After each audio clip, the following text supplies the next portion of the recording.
Oi, gente, que bom estar com vocês e falar um pouquinho hoje sobre a sessão 88 de Doutrina e Convênios. Estabelecei uma casa de Deus. E eu preciso confessar para vocês que essa foi uma daquelas lições em que eu me senti incapaz. Eu me senti incapaz pela grandiosidade dela. E eu escolhi alguns trechos, algumas partes que eu considerei essenciais para falar nesse vídeo, mas elas realmente não podem substituir o seu estudo pessoal. Não pode substituir o banquete espiritual que é ler as Escrituras, que é sentar e poder estudar essa sessão em seus detalhes. Eu acho que de um único versículo a gente poderia ficar todo o vídeo falando e não seria suficiente. Então que o Senhor realmente nos abençoe no nosso estudo, no nosso desejo de querer aprender as Escrituras, de querer saber sobre esse plano grandioso que o Senhor reservou para nós. Essa sessão ela é tão importante e ela é tão grandiosa que o Senhor demorou 3 dias para poder revelá-la. Olha só, Joseph, ele recebeu essa sessão no dia 28 de dezembro e depois no dia 3 de janeiro. Foram precisos 3 dias para a gente ter essa revelação na sua íntegra. E já no cabeçalho, a gente pode parar um pouquinho para refletir sobre o nome que foi dado a essa sessão, porque ela foi chamada de Folha da Oliveira. Na sessão diz assim: folha de oliveira tirada do paraíso, a mensagem de paz do Senhor para nós. Olha que lindo, né? Esse resumo no cabeçalho da sessão. A folha de oliveira, uma mensagem de paz. Nós sabemos que a oliveira, ela representa a paz. Nós sabemos que as árvores, né, as oliveiras, elas são frutíferas, elas conseguem subsistir através de séculos, né? As árvores chegam a viver 1.500, 2.000 anos e continuam sendo frutíferas. Das oliveiras nós extraímos o azeite, extraímos medicamentos, cura. Então o Senhor está nos dando uma folhinha dessa oliveira, como uma mensagem de paz. E a gente já pode perceber como a nossa vida pode estar revirada. O mundo pode estar revirado. Todas as coisas podem estar acontecendo, mas o Senhor está nos prometendo, essa folha de oliveira, Ele está nos prometendo paz. Essa dádiva tão preciosa. Nós podemos sentir a paz de Cristo, mesmo num turbilhão, mesmo quando tudo parece não dar certo, mesmo quando a nossa vida estiver ao avesso. Essa é a mensagem de paz do Senhor.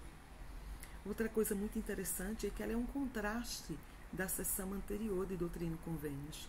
A sessão 87, que nós vimos na aula passada, foi uma revelação dada para a guerra. Mas agora, alguns dias depois, porque essa sessão 87 foi dada no dia 25 de dezembro, aí nós temos alguns dias depois, 2 dias depois, no dia 27, uma revelação sendo dada sobre paz. E essa sessão não tem palavras para descrever. O Senhor fala no versículo 2 já sobre as nossas esmolas de oração.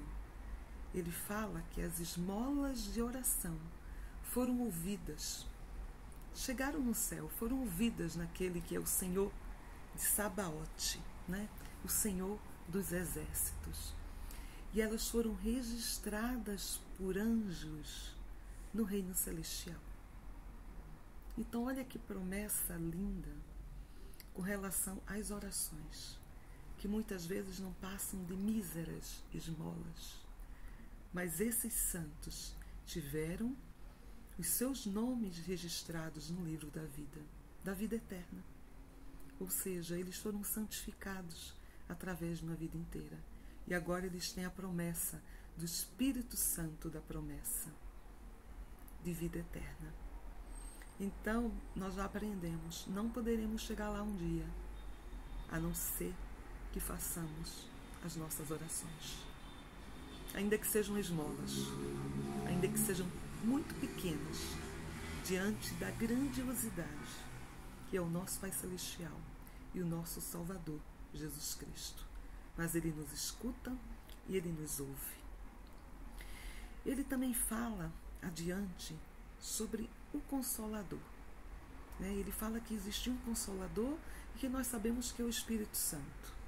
Ele fala sobre outro Consolador. Nós sabemos que Cristo também é um Consolador.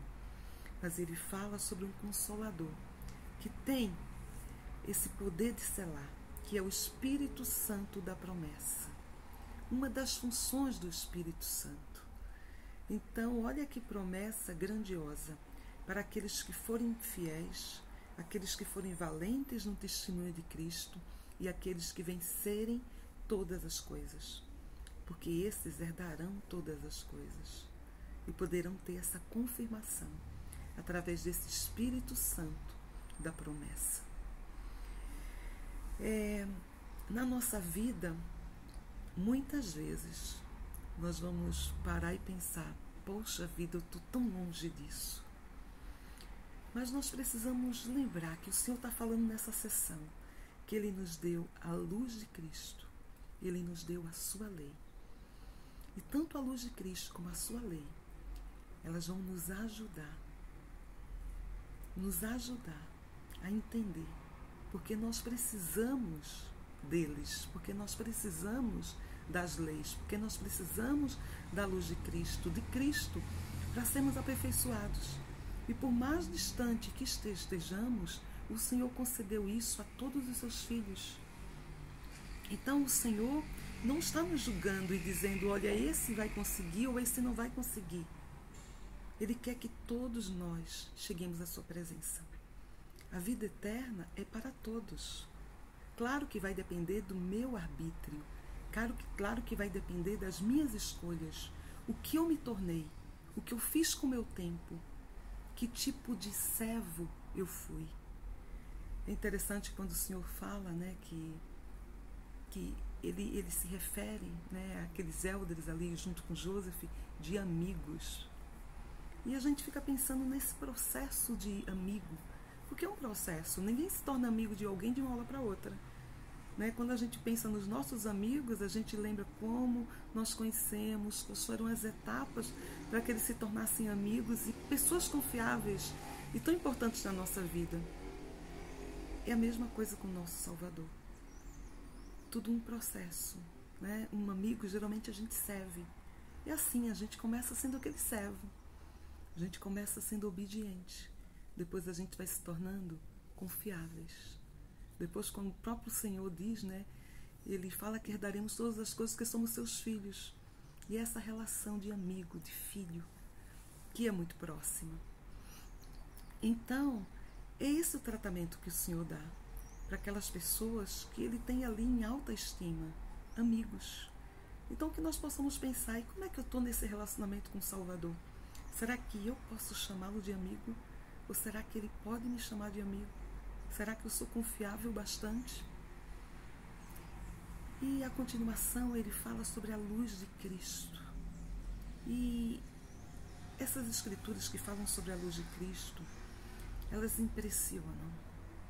Elas impressionam porque é difícil a gente, como um homem comum, mensurar, ser capaz de ter uma métrica para entender esse poder tão grandioso.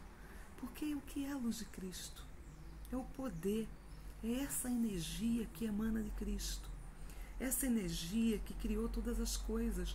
Quando a gente vai lá para João 1, e a gente encontra que diz que no princípio era o Verbo estava com Deus, e o Verbo era Deus, e todas as coisas foram feitas por Ele. E nós sabemos que este Verbo era Cristo, que Ele criou todas as coisas. E Ele criou todas as coisas através do seu poder, através da sua energia, desse poder que sai dele, que é a luz de Cristo. É esse poder que governa tudo, esse poder que que governa o sol, que governa a lua, que governa as estrelas, que nos dá vida. Muitas vezes eu fico pensando, né? A gente entra tanto no automático que às vezes a gente não para refletir sobre as nossas bênçãos diárias e sobre o nosso acordar, sobre o nosso dormir ou amanhecer. Todo dia a gente sabe que o sol estará lá, que o dia vai clarear. E vemos também um dia anoitecer, que vai cair a noite, que virão as estrelas, a lua, e tudo na sua perfeita ordem, na sua perfeita órbita. E muito poucas vezes a gente para refletir ou para pensar sobre esse poder grandioso que mantém todos os astros, que mantém a Terra, que mantém tudo girando, né? Esse poder dos vegetais, da vegetação que está viva, que dá vida ao homem. Então a luz de Cristo é algo grandioso, porque através dela se governa tudo, se criou tudo. Através dela nós existimos. Sem essa luz nós morreríamos, nós não existiríamos. Isso mostra a nossa dependência dela. Então a gente pensa também que a luz de Cristo também é a consciência. É aquela luz que foi dada a todo homem do conhecimento do bem e do mal. É aquela luz quando os missionários chegam e começam a ensinar o Evangelho, essa capacidade de reconhecer que aquilo é verdade. A luz de Deus, ela está presente em todas as coisas e é magnífica. Ela está presente nas criações de nosso Pai Celestial, nas criações do seu Filho Jesus Cristo. Ela está presente na nossa vida e é ela que nos faz compreender todas as coisas. E, gente, quando a gente para refletir, a gente vai lá e lembra no livro de Mórmon, né, que tudo mostra que existe um Deus. Não dá para duvidar, não dá para duvidar. Basta a gente pensar nas suas criações. Eu tenho certeza que todos nós já vivemos aqueles momentos de você estar em contato com a natureza e você ficar ali encantado com aquilo que você viu e ficar pensando naquela coisa tão majestosa, tão grandiosa. Eu lembro que eu falei para você já que o meu marido é chileno e por isso eu acabei indo algumas vezes ao Chile. Eu lembro que a primeira vez que eu fui ao Chile, eu olhei no avião e passamos aí pelas Cordilheiras dos Andes, né, que estão lá no entorno de todo o país. E aquelas montanhas altas e com alguns fragmentos de neve, era a mudança da estação. Aquele cenário de montanhas que pareciam desenhos. Eu olhava para aquilo e eu só podia agradecer. Eu só podia fazer uma oração e agradecer por estar partilhando daquele momento e vendo criações tão lindas. Eu lembro de uma ocasião que o meu marido me levou em uma das casas do poeta Pablo Neruda, que fica em Isla Negra. Isla Negra é uma praia, né? Foi inclusive onde foi gravado aquele filme do Carteiro e o Poeta. E quando eu cheguei naquela praia, eu olhei aquele cenário, eu não podia descrever aquelas ondas batendo naquelas pedras, aquele mar azul. Eu olhava para aquele céu e eu disse para o meu marido: agora eu sei porque Neruda é poeta. Não era ele, era o cenário. Qualquer pessoa podia se inspirar em uma vista como essa. E uma outra vez a gente decidiu ir para o norte do Chile, e em direção já ao Atacama, mas não chegamos lá. E uns amigos nossos nos levaram em uma cidade chamada Vicunha. E essa cidade é uma cidade bem pequena. Eu tinha aquela sensação de uma cidade perdida ali no meio de montanhas. Mas o trajeto para essa cidade, as montanhas, elas quando refletia o sol, elas ficavam coloridas de acordo com o mineral, né, com o solo que estava nelas. E eu fiquei impressionada quando eu via montanhas rosa, montanhas azuis, montanhas esverdeadas. Eu não podia parar de agradecer ao Senhor. Chegamos naquela cidade e tinha igreja na cidade, né? Nós fomos ver as estrelas, os planetas. Ela é conhecida também porque tem um observatório de estrelas. Bom, resumindo, gente, quando a gente vê essas criações, ou basta a gente ir para o Nordeste do Brasil, né? Eu fui para Natal e minha sobrinha, né? Eles me levaram para ver praias que eu fiquei assim encantada. Ou quando eu vou para Recife, ou cada lugar que eu vejo a mão, né, dessas criações divinas.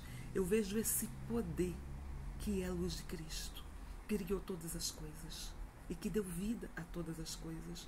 Mas o que eu estou falando é tudo muito pequeno.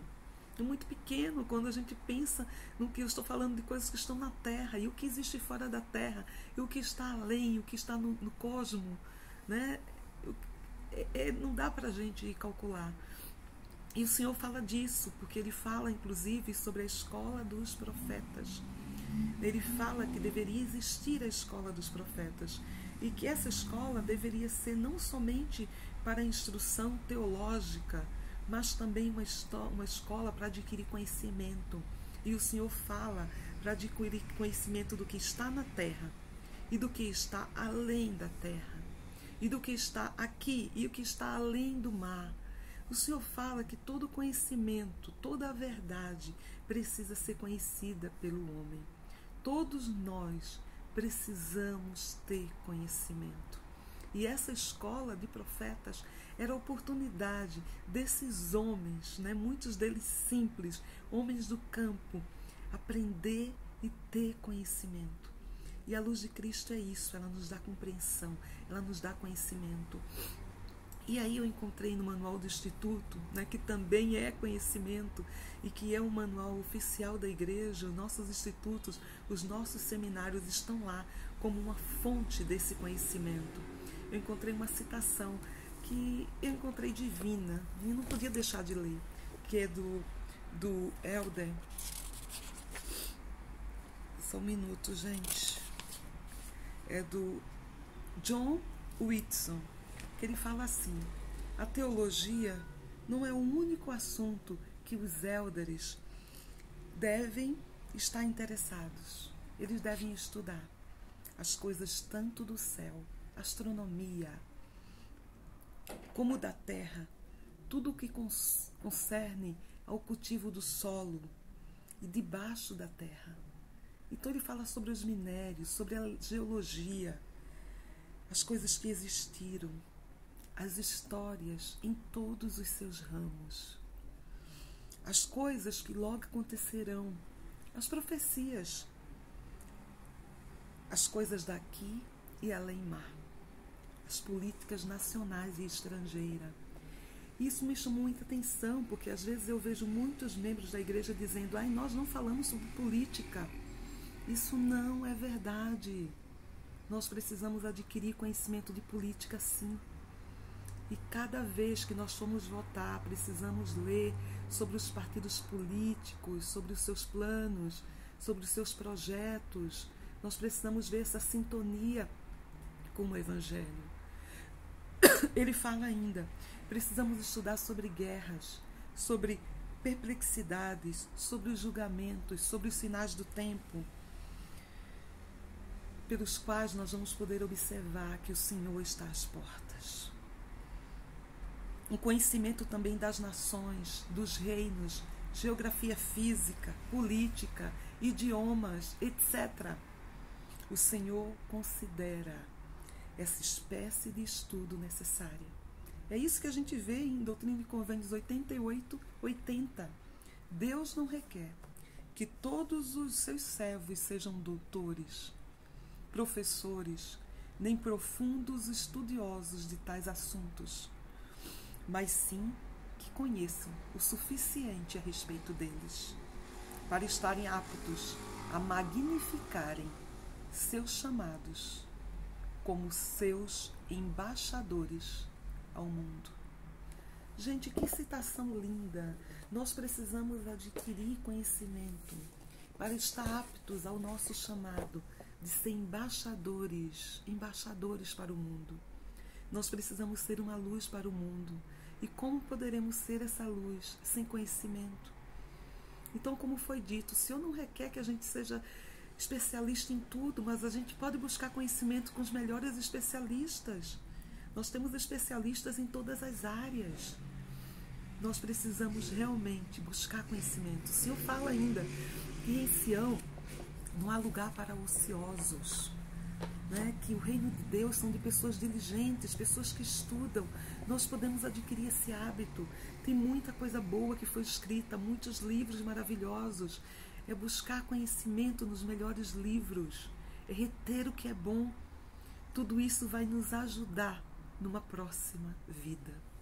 E é interessante que o Senhor fala sobre os reinos, né? Sobre o reino celestial, sobre o reino terrestrial, sobre o reino celestial, que cada um receberá de acordo com o reino que está apto a viver. Eu não posso herdar um reino celestial se eu não estou acostumada a viver uma lei celestial. Eu preciso me adaptar para esse reino. Do mesmo jeito que a terra, ela vai passar por um processo de santificação, né? E ela também se transformará em uma glória, né? A terra também será celestializada. Nós também precisaremos ser transformados. Todos nós estamos nessa terra com um propósito. E é um processo, é o processo de santificação, que vem através de quê? Dos primeiros princípios do Evangelho, desde a fé, desde o arrependimento sincero, desde o batismo, do recebimento do Espírito Santo, do servir, do perseverar, do continuar, de fazer convênios sagrados. Então, quando nós vivemos realmente a lei celestial, nós estaremos preparados para esse reino celestial. Então, cada reino, ele é governado por uma lei. E para que eu habite nesse reino, eu preciso viver essa lei. Então, o Senhor é tão sábio, Ele é tão justo e Ele é tão misericordioso, que Ele vai dar exatamente aquilo que eu preciso, aquilo que eu estou acostumada a viver. E aí vocês podem pensar, mas e como é que eu me acostumo a viver uma lei celestial? Parece tão difícil. Talvez à primeira vista seja difícil, porque é um exercício diário de arrependimento, de ser melhor a cada dia. Mas quando nós vamos aplicando o Evangelho na nossa vida, esse Evangelho de arrependimento, esse arrependimento que nos torna limpos através da expiação de Cristo, nós aprendemos que o reino celestial será apenas uma extensão. Porque se nós temos uma recomendação para o templo, se nós estamos vivendo os nossos convênios e os mandamentos, nós estamos nos tornando aptos para esse reino. Não somos perfeitos. Todos os dias cometemos pecados. Mas à medida que nos aproximamos de Cristo, e esse é o convite dessa sessão, porque ele fala assim, olha, achegai-vos a mim. À medida que a gente se aproxima dele, à medida que a gente se torna amigo, a gente se torna um pouco mais perto desse reino celestial, que o Senhor está de portas abertas e que está reservado a todos nós. O Senhor fala a importância da escola dos profetas, onde esses homens deveriam se reunir e aprender tanto as coisas do reino de Deus, como todo o conhecimento e verdade na terra. E muito interessante que essa sessão foi dada, o último dia da sessão foi 3 de janeiro. Algumas semanas depois, eles estavam colocando em prática. 30 homens estavam se reunindo, né, naquela pequena sala, em cima daquela loja, e realizando a escola de profetas. O Senhor fala também sobre edificar um templo, edificar uma casa de ordem, uma casa de fé, uma casa de jejum, uma casa de instrução e uma casa de oração. Nós vamos estudar um pouco sobre o templo de Kirtland em algumas sessões mais adiante. Mas que a gente possa realmente pensar que nós também, o nosso corpo é um templo. Nós podemos sim nos preparar desde já para nos tornarmos seres celestiais, fazendo as boas escolhas. Logo no início dessa sessão, o Senhor falava sobre a alma do homem, né, que é a junção do espírito e o corpo. Essa é a alma do homem. Então, muitas vezes as pessoas têm assim, o corpo é algo ruim. Não é algo ruim. é algo necessário. Nós precisamos de um corpo para poder voltar à presença de Deus. Para ressuscitar um dia, precisaremos desse corpo. Todas as pessoas que tiveram a oportunidade de nascer, de receber esse corpo, terão a oportunidade de ressuscitar. E é através desse corpo que nós vamos poder aprender disciplina. Vamos aprender a ser fortes, aprender com a dor, aprender com as debilidades físicas. Esse corpo, ele é necessário. E esse espírito, que deve estar mais forte que esse corpo, muito mais forte que esse corpo, para que a gente possa um dia, aprender realmente a viver uma lei celestial e que o nosso espírito ele pôde governar o nosso corpo. Então receberemos esse corpo espiritual que é feito de corpo físico, mas transformado, celestializado. Que o Senhor possa realmente nos abençoar. São tantos os conteúdos, Ele fala sobre aquela grande batalha que acontecerá depois do milênio, sobre aquele grande julgamento final. E a cessação, eu diria que são conselhos que ela se resume na lei do Senhor para a gente, para que não esqueçamos do que precisamos fazer para que esses julgamentos terríveis não recaiam sobre nós. Ele nos mostra como o Senhor é bondoso e como Ele criou esse mundo, essa terra e a nossa experiência mortal. Esse mundo, ele não precisa ser encarado somente como um mundo de provação, mas nós podemos ser felizes, podemos encontrar felicidade de muitas maneiras. Podemos encontrar felicidade na paz da oliveira. Podemos encontrar felicidade cada vez que a gente busca conhecimento.